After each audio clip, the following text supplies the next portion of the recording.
ಆಮೇಲೆ ಈ ಸಿನಿಮಾಗೆ ಕ್ಯಾಪ್ಟನ್ ಆ್ಯಕ್ಚುಲಿ ನಮ್ಮ ತಾತ ರಾಕ್ಲೈನ್ ಅವರು, ಯಾಕಂದ್ರೆ ಅವ್ರ ಪ್ರೊಡಕ್ಷನಲ್ಲಿ 2ನೇ ಸಿನಿಮಾ. ಯಾಕೆ ಅಂತಂದರೆ ಸ್ಟ್ರೇಟ್ ಸಬ್ಜೆಕ್ಟ್ ಒಪ್ಸೋದೇ ತುಂಬ ಕಷ್ಟ. ಫಸ್ಟ್ ಆಫ್ ಆಲ್ ಆ್ಯಕ್ಚುಲಿ ಆತನಿಗಿರೋ ಒಂದು ಪ್ಯಾಷನ್, ಅವರಲ್ಲಿ ಆ ಸಿನಿಮಾಗಿರೋ ಪ್ಯಾಷನ್ ಆಗಲಿ ಇನ್ನೊಂದಾಗಲಿ. ಯಾಕಂದರೆ ನಾವು ಯೋಧ ಮಾಡಿದ್ದು ಕೂಡ ಒಂದು ರೀಮೇಕ್. ಅವಾಗ ಹೋಗಪ್ಪ ಯಾಕೆ ಕೂತ್ಕೊಳ್ತೀರಿ ಇದಕ್ಕೆಲ್ಲ ಸ್ಟ್ರೇಟ್ ಹಂಗೆಲ್ಲ ಆಗಲ್ಲ ಹಂಗೆ ಹೀಗೆ ಅಂತೇಳಿ. ಯಾವಾಗ ತರುಣ್ ಇದನ್ನ ಲಾಕ್ಡೌನಲ್ಲಿ ಈ ಸಿನಿಮಾ ಕತೆ ಬಂದು ಹೇಳಿದಾಗ ಯಾರು ಮಾಡೋದು ಏನು ಮಾಡೋದು ಇನ್ಯಾರಿಗೋ ಮಾಡೋದಿದ್ದ ತಡಿ ಆ್ಯಕ್ಚುಲಿ ನಮ್ಮ ತಾತನ ಡೇಟ್ಸ್ ಐತಪ್ಪ, ತಾತನಿಗೆ ಒಪ್ಸಿ ಹೋಗಿ ನೋಡು, ಯಾಕಂದರೆ ತಾತ ಒಪ್ಪ ಡೌಟ್ ಇರುತ್ತೆ, ಆದರೂ ಕೂಡ ಟ್ರೈ ಮಾಡು ಅಂತೇಳಿ ಒಂದೇ ಸಿಟ್ಟಿಂಗ್ ಕೂತಿದ್ದು. ಅದು ಇದೊಂದು ಹೇಳ್ತೀನಿ ಏನಕ್ಕೆ ಅಂದರೆ ತರುಣ್ದು ಅದೊಂದು ಶಕ್ತಿ ಅಂತಲೇ ಹೇಳ್ಬೋದು.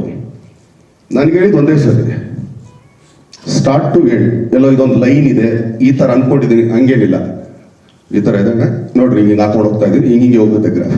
ಸರಿ ಚಿನ್ನ, ಏನು 1.5 ಗಂಟೆನ 1.5 hours 2 hours ಮ್ಯಾಕ್ಸಿಮಮ್.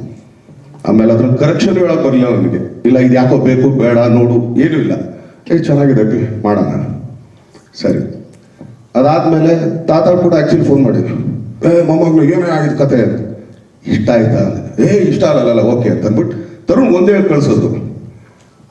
ನೋಡಿ ತರುಣ್, ನಾನು ಸ್ಟ್ರೇಟ್ ಸಬ್ಜೆಕ್ಟ್ ನಾನು ಯಾರೂ ಒಪ್ಸೋಕ್ಕಾಗಲ್ಲ, ನೀನೊಬ್ಬನೇ ಫಸ್ಟ್ ವ್ಯಕ್ತಿ ನಾನು ಒಂದು ಸ್ಟ್ರೇಟ್ ಸಬ್ಜೆಕ್ಟ್ ಒಪ್ಸಿದ್ದು ಅಂತೇಳಿ. ಸೊ ಸಬ್ಜೆಕ್ಟ್ ಎಲ್ಲ ಇದಾಯಿತು. ಆಮೇಲಿಂದ ಒಂದು ಇದು ನೋಡ್ತೀವಿ ನಾವು ಯೂಶಲಿ ಒಂದು ರಶಸ್ ಥರ ಎಲ್ಲರೂ ಕೂತ್ಕೊಂಡು ಎಡಿಟ್ ಮಾಡಿ. ತಾತ ಫಸ್ಟ್ ಟೈಮ್ ಬಂದು ನನ್ನ ತಪ್ಕೊಂಡಿದೆ, 2ನೇ ಸಿನಿಮಾದಲ್ಲಿರ್ಬೋದು.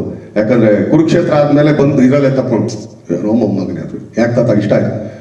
ಆತ ಏನು ಹೇಳಿದ್ದು ಅದಕ್ಕಿಂತ ಒಂದು 10% ಜಾಸ್ತಿ ಇದೆ ಸಿನಿಮಾ, ಐ ಆಮ್ ಡನ್ ಅಂತ. ಓಕೆ ತಾತ. ಹೆಚ್ಚಿನ ವಿಡಿಯೋಗಳಿಗೆ ಪ್ರತಿಧ್ವನಿ ಯೂಟ್ಯೂಬ್ ಚಾನೆಲ್ ಸಬ್ಸ್ಕ್ರೈಬ್ ಮಾಡಿ, ಬೆಲ್ ಐಕಾನ್ ಕ್ಲಿಕ್ ಮಾಡಿ.